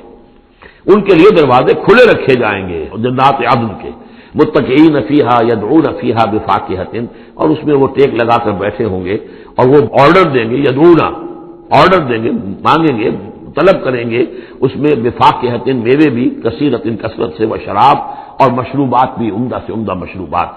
وعندہم قاصرات الطرف اتراب، اور ان کے پاس ہوں گی ایسی ان کی بیویاں کہ جو نیچی نگاہ والی ہوں گی اور ہم عمر ہوں گی۔ ھذا ما توعدون لیوم الحساب، یہ ہے جس کا تم سے وعدہ کیا جا رہا ہے حساب کے دن۔ ان ھذا لرزقنا ما لہ من نفاد، اور یہ ہوگا ہمارا رزق، ہمارا عطا کردہ دی ہوئی چیزیں، اب یہ کبھی ختم نہیں ہوں گی۔ یہ نہ سمجھنا کہ یہ نعمتیں ختم ہو جائیں گی، یہ باقی رہیں گی ہمیشہ ہمیشہ۔ ھذا وان للطاغین لشر مآب، یہ تو ہے اہل جنت کا معاملہ، لیکن جو سرکش تھے، جو باغی تھے ہمارے، ان کے لیے ہے برا لوٹنے کا مقام، بری جگہ، جہنم یصلونھا، جس میں وہ داخل ہوں گے، فبئس المہاد، اور وہ بہت ہی برا بچھونا ہوگا۔ ھذا فلیذوقوہ حمیم وغساق، اور کہہ دیا جائے گا یہ ہے اب وہ جس کا وعدہ تم سے کیا گیا تھا، فلیذوقوہ، اب وہ اس کو چکھیں۔ حمیم، جو کیا ہوگا وہاں گرم پانی ہوگا، غساق، زخموں کا دھون، جو زخموں کو صاف کرتے ہیں جس پانی سے، پھر اس میں پیپ ہے یا کچھ اور چیزیں ہیں کہ جن سے انسان کی طبیعت ابا کرتی ہے۔ وہ آخر و من شکلہ ازواج، اور اسی طرح کی اور چیزیں بھی جو بھی ان کو دی جائیں گی کھانے اور پینے کے لیے، وہ اسی طرح کی چیزیں ہوں گی، گھناؤنی اور بد ذائقہ۔ ھذا فوج مقتحم معکم، اب وہ جو جہنم میں جو لوگ پڑے ہوئے پہلے سے، جب ایک قوم آئی پھر دوسری آئی، جو نئی قوم آئے گی تو پہلے والے جو ہے وہ کہیں گے اب تو پہلے یہاں مصیبت میں ہے، جگہ بھی یہاں نہیں ہے، تنگی ہے، حبس بھی ہے، یہ بھی ہے، اب یہ ایک اور چلی آ رہی ہے فوج۔ ھذا فوج مقتحم معکم، ایک اور فوج آ رہی ہے کہ جو تمہارے اوپر دھسی چلی آ رہی ہے۔ لا مرحبا بہم، ان کے لیے کوئی کشادگی نہ ہو، کوئی مرحبا نہیں ان کے لیے۔ مرحبا یہ ان کے کہنے کا ایک وہ تھا، گریٹنگ کا، مرحبا مرحبا، یعنی آئیے آئیے، آپ کے لیے کشادگی ہے، ہر جگہ آپ کے لیے یہاں سہولت ہے۔ وہ کہیں گے لا مرحبا بہم، اب یہ نئے آنے والوں کے لیے یہ جو نئی انسٹالمنٹ آ رہی ہے جہنمیوں کی، یہاں کوئی ان کے لیے جگہ نہیں۔ انہم صالوا النار، یہ ہے گھسے آنے والے آگ میں۔ قالوا بل انتم، وہ آنے والے کہیں گے نہیں تم، لا مرحبا بکم، تمہارے لیے نہ ہو کوئی کشادگی، تمہارے لیے کوئی مرحبا نہ ہو۔ انتم قدمتموہ لنا فبئس القرار، یہ تو تم لوگ ہو جنہوں نے یہ سارا سامان ہمارے لیے فراہم کیا ہے، تم ہم سے پہلی نسل ہو، تم نے وہ سارے جو ہے غلط طور طریقے ایجاد کیے تھے، تم نے وہ عقائد جو ہے وہ ہمیں سکھائے تھے، ہم تو تمہارے کرتوتوں کی وجہ سے، تمہاری پیروی کرنے کی وجہ سے یہاں تمہارے اس جہنم میں آئے ہیں۔ بل انتم قدمتموہ لنا فبئس القرار، تو یہ بہت ہی بری جگہ ہے رہنے کی، ٹھہرنے کی۔ قالوا ربنا من قدم لنا هذا فزده عذابا ضعفا في النار، اور وہ کہیں گے پروردگار جن لوگوں نے ہمارے لیے یہ چیزیں کی اور ہمیں ان راستوں پر ڈالا، ان کو تو اور عذاب دے، وہ اضافہ کر ان کے عذاب میں، ضعفاً دگنا عذاب آگ کا۔ وقالوا ما لنا لا نرى رجالا كنا نعدهم من الاشرار، وہ کہیں گے یہ کیا بات ہے، ہم یہاں آپ لوگوں کے ساتھ کچھ لوگ تھے جنہیں ہم سمجھتے تھے بڑے گھٹیا لوگ، ان کی کوئی حیثیت نہیں تھی، کمی کاری لوگ تھے، وہ محمد پر ایمان لے آئے تھے صلی اللہ علیہ وسلم، وہ ہم تو ان کو استہزائی کرتے رہے، وہ یہاں نظر نہیں آ رہے آپ کے پاس، ظاہر بات ہے وہ تو جنت میں گئے، وہ یہاں تھوڑا ہی ہوں گے۔ وما لنا لا نرى رجالا، اور کیا ہوا ہے کہ ہم نہیں دیکھ رہے ان لوگوں کو، وہ یہاں نظر نہیں آ رہے کہ جن کو ہم كنا نعدهم من الاشرار، جنہیں ہم برے لوگ سمجھتے تھے، اتخذناهم سخريا، کیا ہم نے ان کو صرف ایسے ہی جو ہے ایک یعنی ہنسی ٹھٹا بنا لیا تھا، ام زاغت عنهم الابصار، یا ہماری نگاہیں جو ہیں ان سے کج ہو گئی ہیں، دیکھ نہیں پا رہی ہیں، ہم انہیں دیکھ نہیں پا رہے، ہماری نگاہیں جو ہیں ان سے چوک رہی ہیں۔ ان ذلک لحق تخاصم اہل النار، تمہیں یقین رکھنا چاہیے کہ یہ سب کچھ جو ہم بیان کر رہے ہیں حق ہے، یہی جھگڑا اور ان جہنمیوں کے مابین یہی تکرار ہوگی۔ قل انما انا منذر، کہہ دیجئے نبی کہ میں تو بس ایک منذر ہوں، خبردار کرنے والا۔ وما من الہ الا اللہ الواحد القہار، نہیں ہے کوئی الہ معبود سوائے ایک اللہ کے جو الواحد ہے، اکیلا ہے اور قہار ہے، پوری طرح چھایا ہوا ہے۔ رب السماوات والارض وما بینہما العزیز الغفار، وہ آسمانوں اور زمین کا رب ہے، مالک ہے، اور جو کچھ ان کے مابین ہے اس کا بھی العزیز ہے، زبردست، اور الغفار ہے، بخشنے والا۔ قل هو نبأ عظیم، اے نبی کہہ دیجئے یہ ایک بہت بڑی خبر ہے جو محمد لے کر آئے ہیں صلی اللہ علیہ وسلم۔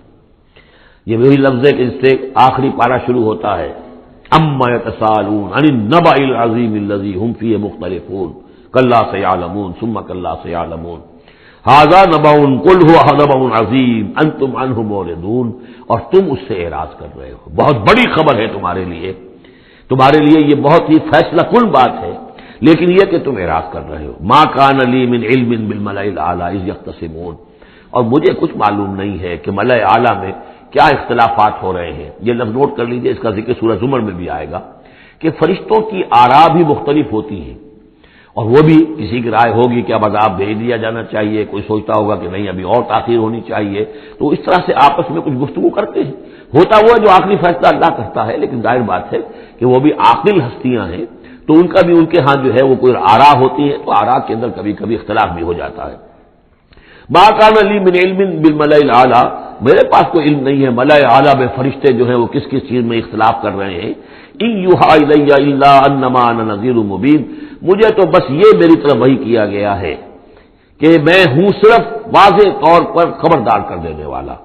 اذ قال ربک للملائکۃ انی خالق بشرا من طین، اب مصحف میں یہ آخری اور 7ویں مرتبہ یہ قصہ ابلیس و آدم آ رہا ہے، 7th time and the last time۔ جب کہا تھا آپ کے رب نے فرشتوں سے کہ میں بنانے والا ہوں ایک بشر من طین، ایک انسان بنانے والا ہوں مٹی سے، فَإِذَا سَوَّيْتُهُ، جب میں اس کی تخلیق مکمل کر لوں، درست کر دوں، ٹھیک بنا چکوں، نک سک سے درست کر دوں، اس کو فنیشنگ ٹچز دے دوں، تسویہ اس معنی میں آتا، تخلیق تسویہ۔ سبح اسم ربک الاعلی الذی خلق فسوی والذی قدر فہدی، تو تخلیق کے بعد تسویہ ہے، یہ وہاں انشاءاللہ اس کو تفصیل سے بات ہوگی۔ فَإِذَا سَوَّيْتُهُ، جب میں اسے پورا بنا لوں، وَنَفَخْتُ فِيهِ مِن رُوحِي، اور اس میں میں اپنی روح میں سے پھونک دوں، فَقَعُوا لَهُ سَاجِدِينَ، تو گر پڑنا اس کے سامنے سجدے میں۔ اب یہ روح ہی کو ضرور نوٹ کیجئے، اور فَإِذَا سَوَّيْتُهُ وَنَفَخْتُ فِيهِ مِن رُوحِي فَقَعُوا لَهُ سَاجِدِينَ، تو گویا کہ مسجود ملائک ہونا آدم کا اس روح ربانی کی بنیاد پر ہے۔ اس سے پہلے وہ آدم جو بھی کچھ ہے، جب تک کہ روح نہیں پھونکی گئی ہے اس وقت تک وہ مسجود نہیں ہے، اس کا رتبہ مقام جو بھی ہے وہ اس روح ربانی کی وجہ سے جو اس میں پھونکی گئی ہے۔ فسجد الملائکۃ کلھم اجمعون، یہ آیت جو کہ تو پہلے بھی آ چکی ہے، کس قدر زور ہے، سجدہ کیا تمام فرشتوں نے، سب کے سب نے جمع ہو کر، اکٹھے ہو کر، الا ابلیس، نہیں کیا ابلیس نے، استکبر وکان من الکافرین، اس نے استکبار کیا، گھمنڈ کیا، اور وہ کافروں میں سے ہو گیا یا کافروں میں سے تھا، پہلے ہی سے اس میں کفر تھا، چھپا ہوا تھا، تکبر تھا، چھپا ہوا تھا، اب وہ کفر اور تکبر سے وہ سامنے آ گیا، جیسے منافقین کا نفاق غزوہ احزاب کے موقع پر ان کی زبانوں پر آ گیا۔ قال یا ابلیس ما منعک ان تسجد لما خلقت بیدی، اور کہا اللہ نے اے ابلیس کیا ہوا تجھے، کس چیز نے منع کیا، کس چیز نے روکا کہ تو سجدہ نہ کرے اس کو جسے میں نے اپنے دونوں ہاتھوں سے بنایا ہے۔ اب یہ یدیہ جو ہے یہ خاص طور پر قابل غور ہے، دونوں ہاتھوں سے بنانے سے کیا مراد ہے؟ یا تو قرآن میں ایدی بھی آتا ہے، اپنے ہاتھوں سے، ایدی نہ، تو وہ تخلیق جو ہم نے ان کے لیے جو بنائے ہیں، چوپائے بنائے اپنے ہاتھوں سے بنائے ہیں، ہم لہا مالکون، یہ سورہ یاسین میں آ چکی، لیکن دونوں ہاتھوں سے بنانا میرے نزدیک اس کا مطلب یہ ہے کہ دو عالم جو ہے، عالم خلق اور عالم امر، ان دونوں کو اللہ نے جمع کیا ہے آدم میں اور انسان میں۔ ایک ہی ہستی ہے اللہ، الا لہ الخلق والامر، خلق اور امر دونوں اسی کے ہیں، یہ دونوں عالم اسی کے تسلط میں ہے، اسی کی حکومت قائم ہے، امر پر بھی، عالم امر اور عالم خلق پر بھی۔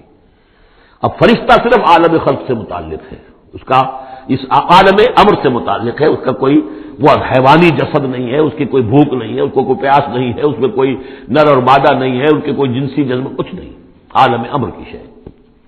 باقی یہ جنات ہیں، ان کے اندر یہ سارا عالم خلق کی شے، ان میں روح کا سوال ہی نہیں۔ باقی جتنے بھی حیوانات ہیں ارضی، یہ عالم خلق کی شے ہے۔ انسان واحد مخلوق ہے اللہ کی، جس میں پھر دونوں چیزیں آ کر جمع ہوئی ہیں کہ عالم خلق سے ہے اس کا حیوانی وجود، یہ جسم جو بنا ہے، اس مٹی سے بنا ہے، اور لیکن اس کے اندر اللہ نے لا کر وہ امانت جو ہے عالم امر کی روح، وہ جو ہے اس کے اندر پھونکی ہے۔ انا عرضنا الامانۃ علی السماوات والارض والجبال فابین ان یحملنها واشفقن منها وحملها الانسان، اس میں بھی میں یہ بات عرض کر چکا ہوں۔ تو خلقتہ بیدی، میں نے اپنے دونوں ہاتھوں سے بنایا اسے۔ اب اس کو استعارے میں بھی لیا گیا ہے اس معنی میں کہ بڑے اہتمام سے بنایا، میں نے دونوں ہاتھوں سے بنایا ہے، تو اشرف المخلوقات ہے۔ وہ بات بھی صحیح ہے کہ اللہ تعالیٰ کی کریشن کا کلائمیکس، اللہ تعالیٰ کی یوں سمجھیے کہ اس کی کلائمیکس جو ہے، نقطہ عروج جو ہے اس کی تخلیق کا، وہ انسان ہے۔ قال یا ابلیس ما منعک ان تسجد لما خلقت بیدی استکبرت ام کنت من العالین، کیا تم نے غرور کیا، استکبار کیا، یا تو ہے ہی بہت بڑے درجے میں تھا، کوئی تیرا درجہ بہت بلند تھا؟ قال انا خیر من، اس نے کہا صحیح ہے بات، اے اللہ میں اس سے بہتر ہوں۔ اس کے سامنے روح ہے ہی نہیں، اس کے سامنے صرف آدم کا جسد خاکی ہے، حیوانی ہے، تو جھوٹ نہیں کہہ رہا اس کے اعتبار سے، اس کے مشاہدے کے اعتبار سے بات صحیح ہے کہ یہ تو مجھ سے کم تر ہے۔ خلقتنی من نار وخلقتہ من طین، مجھے تو نے بنایا آگ سے، اس کو بنایا مٹی سے۔ قال فاخرج منها فانک رجیم، سوال یہ ہے کہ اللہ حکم دے رہا ہے تم سجدہ کرو، تو تم نے اللہ کے حکم سے نافرمانی کی ہے نا۔ فاخرج منها، نکل جاؤ اب یہاں سے، فانک رجیم، تم مردود ہو گئے ہو، وان علیک لعنتی الی یوم الدین، اور اب تم پر آخرت کے دن تک، اگلے جزا و سزا والے دن تک تم پر لعنت رہے گی، میری لعنت۔ قال رب فانظرنی الی یوم یبعثون، اس نے کہا کہ پروردگار پھر مجھے ذرا مہلت دے اس دن تک جب کہ یہ دوبارہ اٹھائے جائیں گے، آدم اور اس کی نسل پوری کی پوری۔ قال فإنک من المنظرین، اللہ تعالیٰ نے اسی استحقار کے اندر، ٹھیک ہے جاؤ تمہیں یہ دی گئی مہلت جو تم نے مانگا ہے، گرانٹڈ۔ الی یوم الوقت المعلوم، اس وقت کے دن تک جو معلوم ہے، طے شدہ ہے، یوم یبعثون جب آنا ہے اس وقت تک کے لیے تمہیں مہلت دے دی گئی۔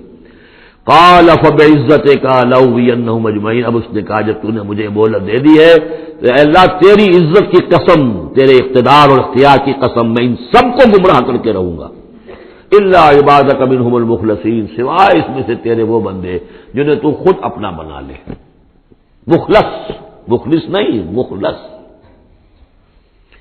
قال فالحق والحق اقول، اب حق ہے اور میں تو کہتا ہی حق ہوں، میری ہر بات حق ہوتی ہے۔ لأملأن جہنم منک وممن تبعک منہم اجمعین، تو میں بھی بھر دوں گا پھر جہنم کو تجھ سے اور جو بھی ان میں سے تیری پیروی کریں گے ان سب سے جہنم کو بھر کر رہوں گا۔ قل ما اسألکم علیہ من اجر، اب یہ بات بتا کے اب حضور سے کہا جا رہا ہے نبی کہیے میں نے تم سے اس پر کوئی اجرت تو نہیں مانگی، میں تمہیں یہ خبریں سنا رہا ہوں، غیب کی وحی جو مجھے آ رہی ہے وہ سنا رہا ہوں، ازل کے جو واقعات ہیں جو اس وقت ہوئے تھے اس وہ باتیں بتا رہا ہوں، تو میں نے تو اس پر کوئی تم سے اجرت نہیں مانگی، تم سے کوئی انعام طلب نہیں کیا۔ قل ما اسألکم علیہ من اجر وما انا من المتکلفین، اور یہ بھی تم جانتے ہو، اچھی طرح جانتے ہو، قد لبثت فیکم عمرا، میں تمہارے مابین ایک عمر گزار چکا، میں متکلف نہیں ہوں۔ متکلف کون ہے؟ تکلف کرنے والا۔ اب تکلف ہر اعتبار سے ہوتا ہے، ایک جیسے ہم جسے کہتے ہیں ایک شاعر ہوتا ہے فطری شاعر، اور ایک متشاعر ہوتا ہے۔ وہ شاعر فطری نہیں ہوتا، وہ بڑی محنت کرتا ہے، جوڑ توڑ کے کچھ سیکھتا ہے، عروج سیکھتا ہے، یہ سیکھتا ہے، وہ الفاظ کا ذخیرہ جو ہے جوڑتا ہے، پھر وہ کچھ شعر کہتا ہے۔ وہ تکلف کے ساتھ شعر کہنا. ایک ہے جسے آپ کہتے ہیں آمد، اور ایک وہ ہے کہ آورد، وہی محنت سے مشقت سے کوئی آپ نے کمپوز کیا ہے. تو میری زندگی میں تم نے تکلف کا کوئی شائبہ دیکھا ہی نہیں آج تک. سادہ زندگی، خاص طور پر یہ کہ کبھی میں نے شعر کہنے کی کوشش کی ہو، کبھی میں نے کوئی خود خطیب بننے کی کوشش کی ہو، اس کی کوئی مشق کی ہو. ما انا من المتکلفین، میں کوئی بنانے والا اور تکلف کرنے والا اور تصنع کرنے والا نہیں ہوں. ان ہوا الا ذکر للعالمین، نہیں ہے یہ مگر یاد دہانی اور نصیحت تمام جہان والوں کے لیے. وَلَتَعْلَمُنَّ نَبَأَهُ بَعْدَ حِينٍ، اور اس کی جو خبر ہے، جو اس کا نتیجہ نکلنے والا ہے، جیسے سورۃ الطارق میں فرمایا انہ لقول فصل وما هو بالهزل، یہ فیصلہ کن بات بن کر آیا ہے قرآن. اب جو فیصلہ، جیسے کہ ہم سورہ بنی اسرائیل میں پڑھ چکے ہیں، وبالحق انزلناہ وبالحق نزل، ہم نے حق کے ساتھ نازل کیا اور حق کے ساتھ یہ نازل ہوا ہے. اب فیصلہ ہوگا، اسی کی ترازو میں قوموں کی تقدیریں تلیں گی اور فیصلے ہوں گے.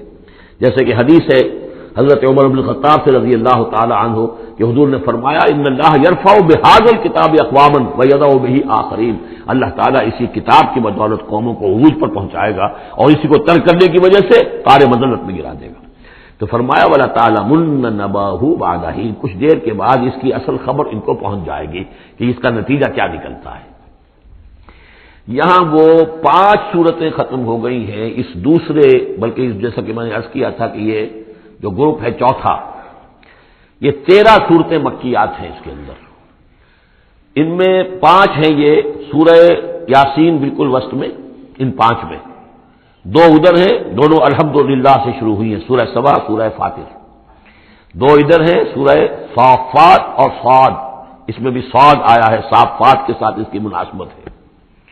اس کے بعد 8 صورتیں وہ آ رہی ہیں کہ جن کو ہم سمجھیں گے اس جو اس وقت کا ترتیب ہے مصحف کی، کہ کورسپونڈنگ ترتیب جو ہے وہ ہے سورہ الفرقان سے لے کر اور سورہ سجدہ تک جو 8 صورتیں آئی تھی، گویا کہ اسی طرح کی 8 صورتیں یہ آ رہی ہیں. ان میں بھی 7 وہ تھیں کہ جو حروف مقطعات سے شروع ہوئی، 4 الف لام میم سے، 2 طاسین میم سے، 1 طاسین سے. البتہ ایک وہ تھی جو بغیر حروف مقطعات کے شروع ہوئی ہے، سورۃ الفرقان. یہاں بھی یہ ایک سورت جو شروع ہو رہی ہے سورہ زمر، یہ بغیر حروف مقطعات کے ہے. باقی 7 صورتیں جو ہے حامیم حامیم حامیم حامیم، ان میں سے ایک جو ہے وہ حامیم عین سین قاف، لیکن حامیم کا سلسلہ چلے گا. یہ 7 صورتیں در حقیقت ایک سیکوینس میں ہیں، اور لیکن یہ بھی ہے معنوی طور پر یہ بھی اسی میں شامل ہے. اور ان میں سے اب یہ سمجھ لیجئے کہ جو پہلی 4 صورتیں ہیں ان کا مرکزی مضمون ہے توحید عملی. ایک ہے توحید عقیدے کی توحید، اللہ کو ایک ماننا اکیلا، لا ضد لہ ولا ضد لہ ولا مثل لہ ولا مثال لہ ولا مثیل لہ، اس کے جیسا کوئی نہیں ہے، نہ صفات کے اعتبار سے، نہ ذات میں کوئی اس کا کفر نہیں ہے، لم یلد ولم یولد. یہ سب کیا ہی عقیدہ ہے. ایک ہے عمل کی توحید، توحید عملی. وہ کیا ہے؟ عمل کی توحید کیا ہے؟ توحید فی العمل، اور جس کو کہ امام ابن تیمیہ رحمۃ اللہ علیہ نے ایک اور بڑی خوبصورت اصطلاح استعمال کی ہے، توحید فی الطلب، توحید فی العقیدہ اور توحید فی الطلب. وہ طلب جو ہم پڑھ چکے ہیں سورہ حج میں، ضعف الطالب والمطلوب. یہ طالب و مطلوب کا جو ریلیشن شپ ہے، ہر انسان کا کوئی نہ کوئی مطلوب ہے، کوئی آئیڈیل ہے، کوئی آدرش ہے، کسی کے لیے وہ جی رہا ہے، کسی مقصد کے لیے. ایک انسانوں کی عظیم اکثریت ہے جو حیوانی سطح پر زندگی گزار رہے ہیں، جن کا کوئی مقصد زندگی ہے ہی نہیں. انسٹنکٹس جیسے کہ حیوانات ہیں، پیٹ میں بھوک لگی ہے وہ کھائے گا، ادھر ادھر منہ مارے گا. اسی طریقے سے اس کا جنسی جذبہ، اس کا ایک نظام ہے، اس کے تحت ہی ہوتا ہے. اس میں جنسی جذبہ اس طرح کا بھی نہیں ہے کہ بعض انسان جو ہے وہ سور بن جاتے ہیں جنسی اعتبار سے، وہ نہیں ہے. ان کا ایک نظام ہے، بس انسٹنکٹ کے تحت ہے چل رہا. تو جو لوگ صرف کسی پر کھانا پینا، بچے پیدا کرنا، ان کو پال دینا، اگر یہ کام کر رہے ہیں، کوئی ان کی زندگی میں مقصد ہے ہی نہیں، تو وہ نرے حیوان ہے، انسان ہے ہی نہیں. اولئک کالانعام بل ھم اضل، وہ چوپایوں کے مانند ہے بلکہ ان سے بھی گائے گزرے ہیں. انسان کہلانے کا مستحق کم سے کم وہ شخص ہے کہ جس نے زندگی میں کوئی نہ کوئی مقصد معین کیا ہو. کس لیے جینا ہے، کس لیے مرنا ہے، زندگی کاہے کے لیے؟ وہ مقصد تو کیا ہے؟ اصل میں تو کیا تھا؟ اپنے رب کو چاہو، اس سے محبت کرو، اس کو مطلوب بناؤ. تمہارا مطلوب صرف اللہ ہو، لا مطلوب الا اللہ، لا مقصود الا اللہ، لا محبوب الا اللہ. یہ تھا جس کے لیے تمہیں جینا تھا، اسی کے لیے تمہیں مرنا تھا. ان صلاتی و نسکی و محیای و مماتی للہ رب العالمین. جس شخص کی یہ توحید نہیں ہے وہ عقیدے کی توحید لیے پھرے، عمل میں مشرک ہے، شرک فی العمل، جس کا تذکرہ پہلے بھی ہو چکا ہے، لیکن ان صورتوں میں اب ایک بڑے سیکوینس کے ساتھ آئے گی بات۔ ویسے وہ آیت ہم پڑھ چکے ہیں، ارأیت من اتخذ الہہ ہواہ افانت تکون علیہ وکیلا، اے نبی آپ نے اس شخص کو دیکھا جس نے اپنی خواہش نفس کو اپنا معبود بنا لیا، تو کیا آپ ایسے شخص کی ذمہ داری لیں گے؟ وہ کہتا تو ہے اپنے آپ کو میں موحد ہوں، اپنی خواہشات نفس، اپنے نفس کے کسی مطالبے کو پورا کر رہا ہے، یہ دیکھے بغیر کہ اللہ نے اس کو حلال کیا یا حرام کیا ہے، تو اس کا معبود تو اس کا نفس ہے، اللہ کہاں ہے؟ ہاں اللہ کے لیے بھی جا کے نماز پڑھ لیتا ہے، لیکن دوسری طرف وہ نفس کو اپنا معبود بنا کے شرک کر رہا ہے، کہتا ہے لا الہ الا اللہ، تعویذ کو وہ اس کے جو ہے باقاعدہ تسبیح کر رہا ہے، ضربے لگا رہا ہے، جبکہ اس کا معبود اس کا نفس ہے۔ اسی طریقے سے حدیث میں آیا کیسے عبد الدینار و عبد الدرہم، ہلاک ہو جائے یا ہلاک ہو گیا درہم و دینار کا بندہ، نام عبد الرحمان ہے، حقیقت میں عبد الدینار ہے، اس لیے کہ دینار کے لیے حلال اور حرام کی ساری اس نے تقسیم ختم کر دی ہے۔ ڈالر آئے، پیٹرو ڈالر آئے، کچھ اور آئے، دولت آئے، چاہے حلال سے آئے، حرام سے آئے، جائز سے آئے، ناجائز سے آئے، یہ تو پھر معبود کون ہوا؟ دولت۔ ہندو میں اور آپ میں فرق کیا ہے؟ ہندو نے دولت کی دیوی بھی بنا کر ایک رکھ لی ہے، وہ لکشمی بائی ہے ان کی، اس کو پوجتے ہیں، دنڈوت کرتے ہیں، اس کی کرپا ہو جائے گی تو دولت ہو جائے گی۔ ہم نے کہا ہٹاؤ اس تکلف کو، اس لکشمی بائی کو ہٹاؤ، سیدھے دولت کو پوجو، تو دولت کے پجاری تو ہم ہیں۔ یہ جو توحید ہے، توحید عملی، اس کا جو پہلا نقطہ ہے اللہ کی بندگی کی توحید، توحید فی العبادت، بندگی صرف اللہ کی ہو، یعنی کل کی کل اطاعت اس کے لیے ہو، باقی اطاعت اس کی اطاعت کے تابع ہو۔ باپ کا حکم مانو، ہاں، جو شریعت کے خلاف نہ ہو مانو، ماں کا مانو، استاد کا مانو، حاکم کا مانو، جو حکم اللہ کے حکم کے منافی نہ ہو۔ لا طاعت لمخلوق فی معصیت الخالق، مخلوق میں سے کسی کی اطاعت نہیں ہوگی جس سے کہ خالق کی معصیت لازم آ رہی ہو۔ اگر یہ نہیں ہے اور مخلوق میں سے کسی کی بھی اطاعت آپ نے قبول کر لی ہے جس میں کہ خالق کی معصیت آ رہی ہے تو یہ شرک ہے، چاہے وہ مخلوق آپ کا اپنا نفس ہو، چاہے وہ کوئی حکام ہو، چاہے وہ کوئی اور ادارہ ہو، کوئی بھی ہو، وہ سب طاغوت ہیں۔ بارک اللہ لی ولکم فی القرآن العظیم ونفعنی وإیاکم بالآیات والذکر الحکیم، فی القرآن العظیم ونفعنی وإیاکم بالآیات والذکر الحکیم، فی القرآن العظیم ونفعنی وإیاکم بالآیات والذکر الحکیم، فی القرآن العظیم ونفعنی وإیاکم بالآیات والذکر الحکیم۔